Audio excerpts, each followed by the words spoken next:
여러분, 잠깐만요. 지금 이 영상을 보고 계시는 분들 중에 혹시 이런 생각 해보신 적 있으신가요?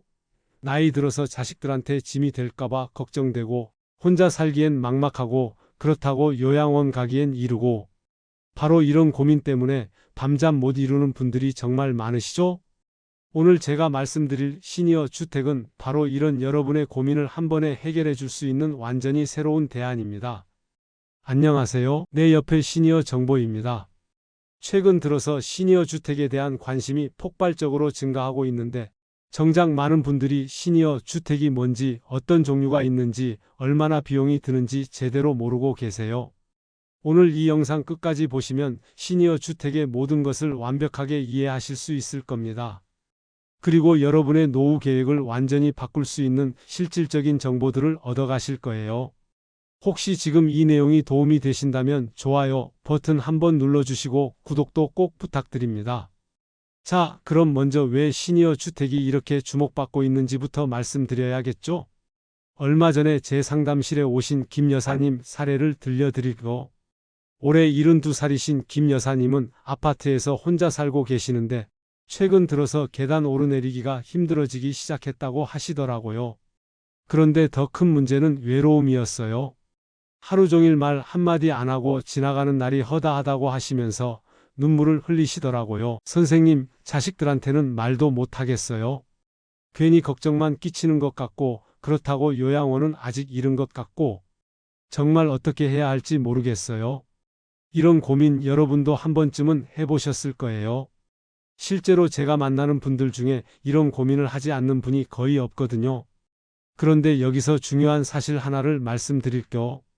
유례없이 빠른 속도로 고령화가 진행되고 있다는 것이 바로 우리나라의 현실입니다. 이건 단순히 나이 든 사람이 많아진다는 뜻이 아니에요. 기존의 주거 형태로는 더 이상 해결할 수 없는 새로운 문제들이 생기고 있다는 뜻이거든요. 혼자 사시는 어르신들의 경우 응급 상황이 발생했을 때 즉시 대응할 수 없는 것이 가장 큰 문제예요. 갑자기 쓰러지셨는데 누구도 모르고 지나간다면 생각만 해도 무섭죠? 그리고 일상적인 가사 업무나 건강 관리도 점점 어려워지고 있고요. 반면에 자녀와 함께 사는 경우는 어떨까요? 세대 간의 생활 패턴이 다르고 서로에 대한 부담감이 커져서 가족 갈등이 생기는 경우가 많아요. 특히 며느리나 사위 입장에서는 정말 힘들죠. 바로 이런 문제들을 해결하기 위해 나온 게 시니어 주택입니다. 혼자 살면서도 안전하고 가족에게 부담을 주지 않으면서도 필요한 돌봄을 받을 수 있는 완전히 새로운 주거 형태인 거죠. 시니어 주택이라고 하면 대부분 실버타운만 떠올리시는데 사실은 훨씬 다양한 종류가 있어요. 크게 세 가지로 나누어서 설명해 드릴게요. 가장 먼저 알아보실 것은 분양형 노인복지주택입니다. 만 60세 이상이면 분양 가능하고 식사, 청소 등 돌봄 서비스는 돈 내고 신청하는 형태예요. 이게 어떤 개념인지 쉽게 설명해 드리려. 일반 아파트를 분양받는 것처럼 내 소유의 집이 되는 거예요. 하지만 일반 아파트와는 달리 어르신들이 생활하시기 편하도록 특별히 설계된 집이고, 필요한 서비스들을 선택해서 이용할 수 있는 시스템이 갖춰져 있어요. 예를 들어서 혼자 요리하기 어려우시면 식당에서 제공하는 식사를 이용하실 수 있고, 청소나 빨래가 힘드시면 그런 서비스도 신청해서 받으실 수 있어요. 몸이 아프시거나 응급 상황이 생기면 즉시 도움을 받을 수 있는 시스템도 갖춰져 있고요. 하지만 여기서 중요한 점이 있어요. 2015년 폐지된 후 현재는 임대형만 있어서 분양 후 시설을 잘 운영할 수 있을지가 관건이라는 거예요. 그러니까 지금은 새로 짓는 분양형 노인복지주택이 없다는 뜻이에요. 정부에서 다시 도입을 준비하고 있긴 하지만 아직은 기다려야 하는 상황입니다. 두 번째는 임대형 시니어 주택이에요. 이건 현재 가장 활발하게 공급되고 있는 형태입니다. LH가 지난해 말 진행한 고령자 민간임대주택 실버스테이 시범사업 공모에 건설사와 시행사, 신탁사, 금융사 등 모두 27개 민간 사업자가 참여 의향서를 제출했다는 소식이 있을 정도로 관심이 뜨겁습니다. 임대형의 장점은 뭐냐면 일단 초기 비용 부담이 적어요. 분양을 받으려면 몇억 원이 필요하지만 임대형은 보증금과 월세만 내면 되거든요. 그리고 관리나 운영에 대한 부담도 없고요. 실제로 제가 상담해 드린 박 어르신 사례를 들려드릴게요. 70살이신 박 어르신은 혼자 사시는데 기존에 살던 아파트를 팔고 임대형 시니어 주택으로 이사를 가셨어요. 선생님, 정말 다른 세상이에요. 아침에 일어나면 이웃들과 함께 운동도 하고 점심때는 식당에서 맛있는 음식도 먹고 혼자 있을 때의 그 막막함이 완전히 사라졌어요. 박 어르신이 이사 가신 곳은 한 달에 관리비 포함해서 100만 원 정도 나오는데 기존 아파트 관리비나 생활비를 생각하면 오히려 더 경제적이라고 하시더라고요. 세 번째는 공공형 시니어 주택이에요.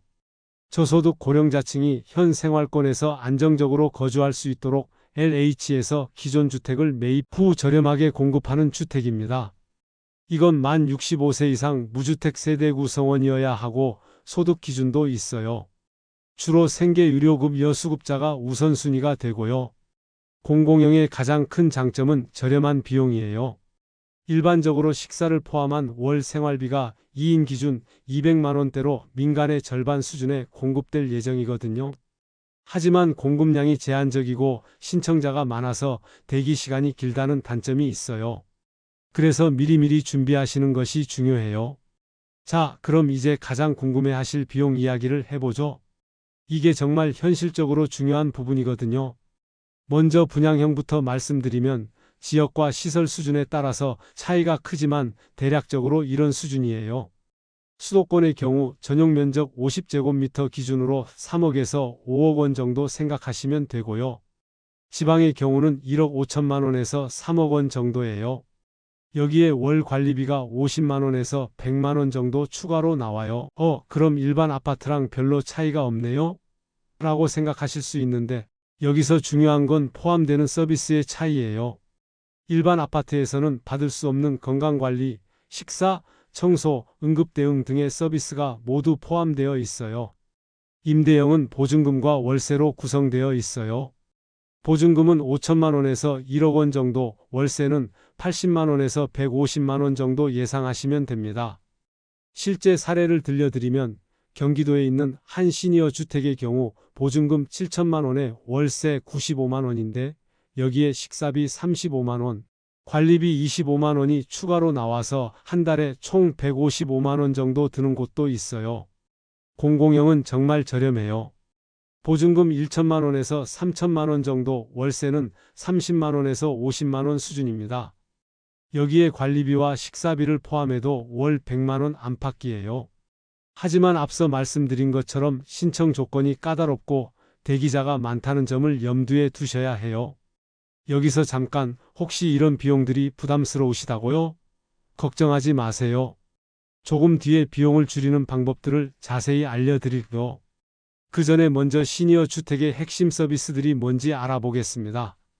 시니어 주택의 가장 큰 매력은 바로 다양한 서비스를 한 곳에서 받을 수 있다는 점이에요. 일반 아파트에서는 상상할 수 없는 편리함을 경험하실 수 있거든요. 가장 중요한 건 건강관리 서비스예요. 대부분의 시니어 주택에는 간호사가 상주하고 있어서 혈압이나 혈당 측정 같은 기본적인 건강 체크를 정기적으로 받으실 수 있어요. 그리고 응급 상황이 발생했을 때는 즉시 대응할 수 있는 시스템이 갖춰져 있어요. 각 집에 비상벨이 설치되어 있어서 버튼만 누르면 바로 도움을 받을 수 있거든요. 두 번째는 식사 서비스예요.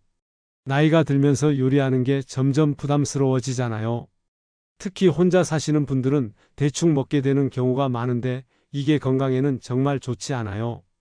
시니어 주택에서는 영양사가 직접 짠 메뉴로 균형 잡힌 식사를 제공해요. 그리고 어르신들의 건강 상태에 맞춰서 저염식이나 당뇨식 같은 특별식도 준비해 주고요. 세 번째는 사회활동 프로그램이에요. 이게 정말 중요한 부분인데 나이가 들면서 사회적 관계가 줄어드는 게 가장 큰 문제 중 하나거든요. 시니어 주택에서는 다양한 취미 활동, 운동 프로그램, 문화 활동 등을 제공해요.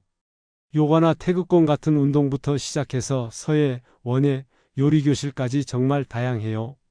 그리고 무엇보다 같은 또래의 이웃들과 자연스럽게 어울릴 수 있다는 점이 큰 장점이에요. 외로움을 느끼실 일이 거의 없어져요. 마지막으로 생활 지원 서비스가 있어요. 청소, 빨래, 쇼핑 같은 일상적인 일들을 도움받을 수 있어요. 물론 추가 비용이 드는 경우가 대부분이지만 필요에 따라 선택해서 이용하실 수 있어요. 자, 이제 시니어 주택의 장점들은 충분히 아셨을 텐데 선택할 때 반드시 주의해야 할 점들이 있어요. 이걸 모르고 선택했다가 나중에 후회하시는 분들이 정말 많거든요. 첫 번째로 가장 중요한 건 위치예요. 인프라 없는 시골에 어떻게 사나는 지적이 있을 정도로 위치 선택이 중요해요. 아무리 시설이 좋고 저렴해도 병원이나 상급병원에 가기 어려운 곳이라면 문제가 될 수 있어요. 특히 응급 상황이 발생했을 때 큰 병원까지 가는데 시간이 너무 오래 걸리면 위험할 수 있거든요. 그리고 자녀들이나 친구들이 방문하기 편한 곳인지도 중요해요. 너무 멀리 있으면 가족들과의 만남이 줄어들 수밖에 없어요. 대중교통 접근성도 꼭 확인해 보세요. 나이가 들면 운전을 못하게 되는 경우가 많으니까 버스나 지하철을 이용해서 쉽게 이동할 수 있는 곳인지 미리 확인해 보셔야 해요. 두 번째는 운영 주체와 관리 수준을 확인하는 거예요. 분양 후 시설을 잘 운영할 수 있을지가 관건이거든요. 운영 경험이 있는 업체인지, 재정 상태는 건전한지, 직원들의 전문성은 어느 정도인지 꼼꼼히 확인해 보셔야 해요. 실제로 제가 아는 사례 중에 운영사가 바뀌면서 서비스 품질이 확 떨어진 곳이 있어요. 식사 질도 나빠지고 직원들도 자주 바뀌고 거주자들의 불만이 엄청났었죠. 그래서 가능하면 이미 운영하고 있는 다른 시설들을 직접 견학해 보시고 거주자들의 후기도 들어보시길 권해요. 세 번째는 계약 조건과 비용 구조를 정확히 이해하는 거예요. 초기에 안내받은 비용과 실제로 들어가서 내야 하는 비용이 다른 경우가 종종 있어요. 어떤 서비스가 기본으로 포함되어 있고 어떤 건 추가 비용인지 명확히 확인하세요. 그리고 비용 인상 조건이나 중도 해약 시 환급 조건도 꼼꼼히 살펴보셔야 해요. 특히 분양형의 경우 나중에 되팔 수 있는지 상속이 가능한지도 중요한 포인트예요. 네 번째는 의료 서비스 연계 상황이에요. 상주 간호사가 있는지, 제휴 병원이 있는지, 응급 상황 시 대응 시스템이 어떻게 되어 있는지 반드시 확인하세요. 그리고 현재 복용하고 있는 약이 있으시다면 그런 관리도 도움받을 수 있는지 물어보셔야 해요. 여기서 잠깐, 혹시 이런 여러 조건들을 다 확인하기가 복잡하고 어려우시다고요? 걱정하지 마세요. 지금부터는 정말 실용적인 내용을 알려드리려. 시니어 주택을 선택하실 때 꼭 확인해야 할 체크리스트예요. 이걸 하나씩 점검하시면 실패할 확률이 확 줄어들어요. 먼저 기본 정보부터 확인해 보세요. 운영사 정보는 어떻게 되어 있나요? 설립한 지 얼마나 되었고 다른 시설 운영 경험은 있는지 확인하세요. 그리고 재정 상태도 가능한 범위에서 알아보시고요. 시설 규모와 입주 가능 세대 수도 중요해요. 너무 작으면 다양한 프로그램을 운영하기 어렵고 너무 크면 개별적인 케어를 받기 어려울 수 있거든요. 입주 조건도 명확히 확인하세요. 나이 제한이나 건강 상태 제한이 있는지, 보증인이 필요한지 등등요. 다음으로는 시설과 서비스를 꼼꼼히 확인해 보세요. 주거 공간은 얼마나 넓고 어떤 가구가 기본으로 제공되는지 알아보세요. 그리고 개인 물건을 얼마나 가져올 수 있는지도 중요해요. 공용시설로는 어떤 게 있는지도 확인하세요. 식당, 휴게실, 운동시설, 도서관 등등. 그리고 이런 시설들의 이용 시간이나 예약 방법도 물어보시고요. 의료 서비스는 어떻게 제공되는지도 중요해요. 상주 의료진이 있는지, 정기 건강검진은 어떻게 하는지, 응급 상황 시 대응 체계는 어떤지 확인하세요.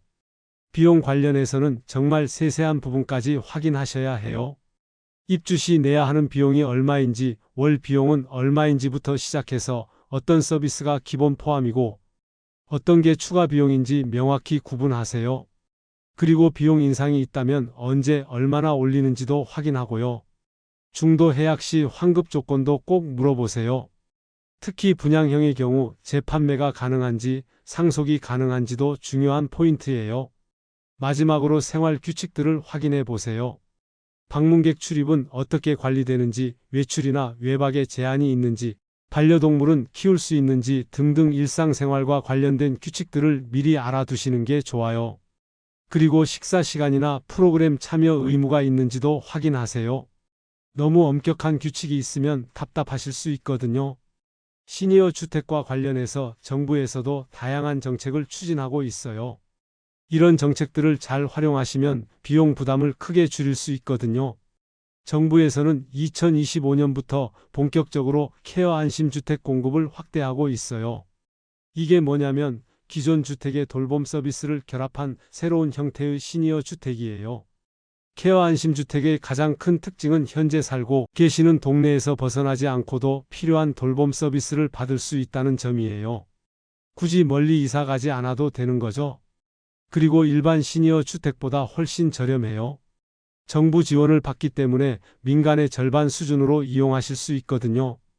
두 번째로는 주택연금을 활용하는 방법이에요. 현재 살고 계시는 집이 있으시다면 이걸 담보로 해서 매월 연금을 받을 수 있어요.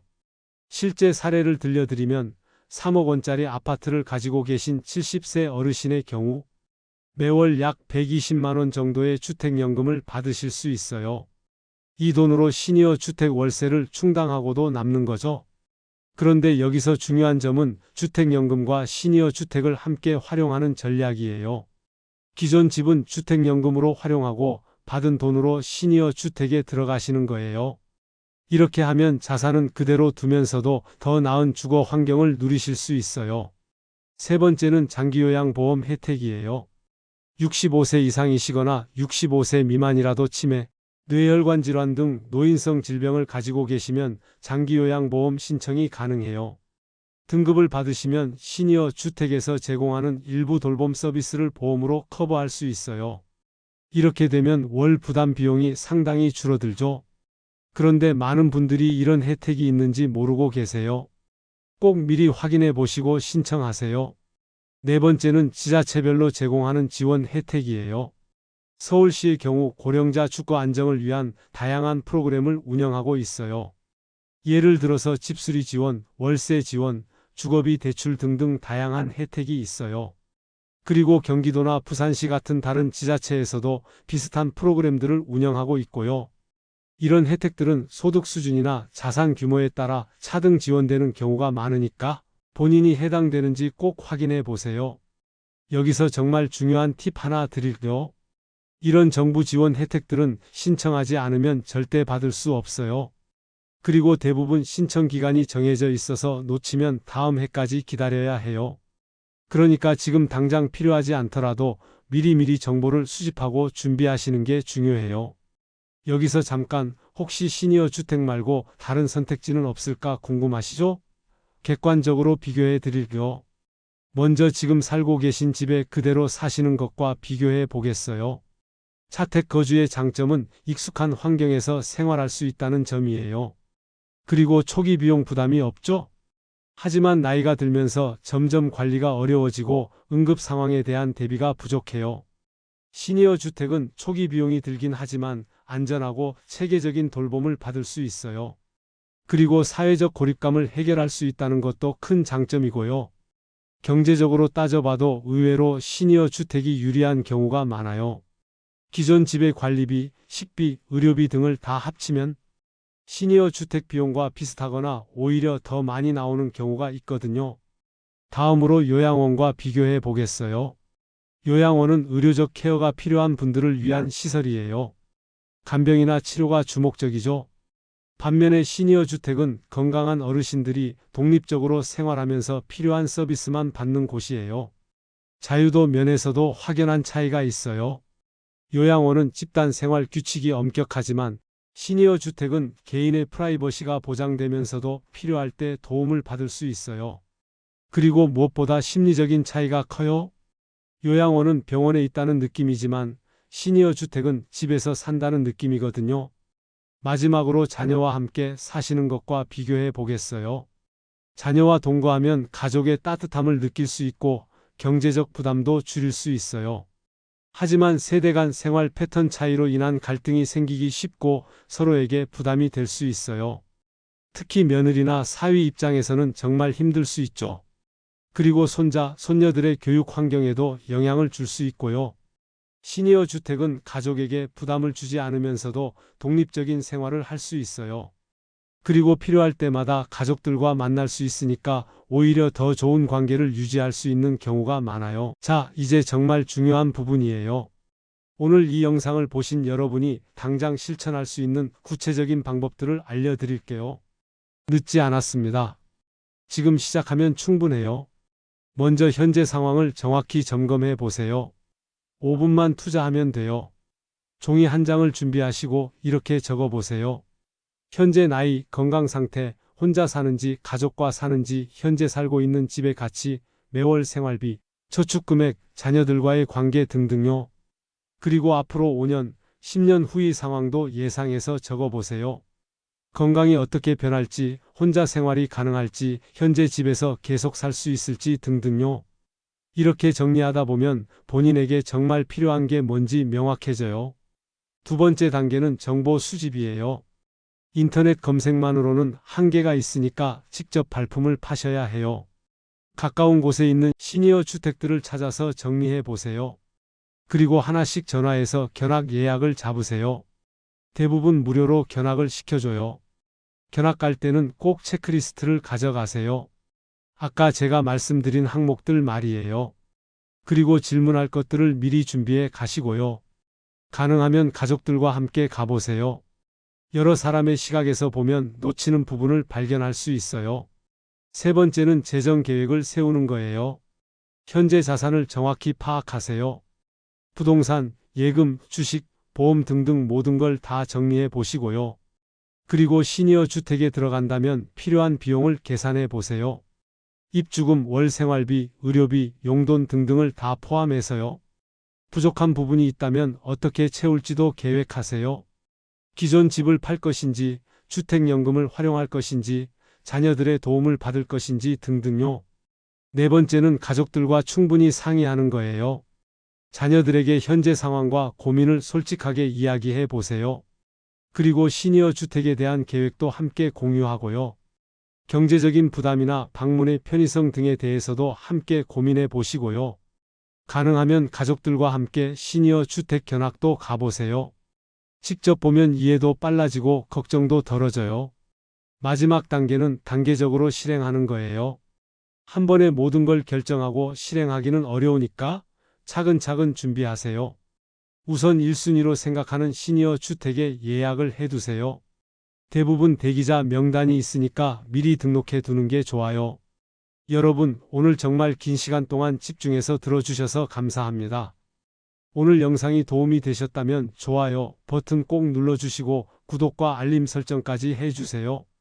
앞으로도 여러분의 행복한 노후를 위한 실질적인 정보들을 계속 전해드릴게요. 저는 다음 영상에서 더 유용한 정보로 찾아뵐게요. 감사합니다.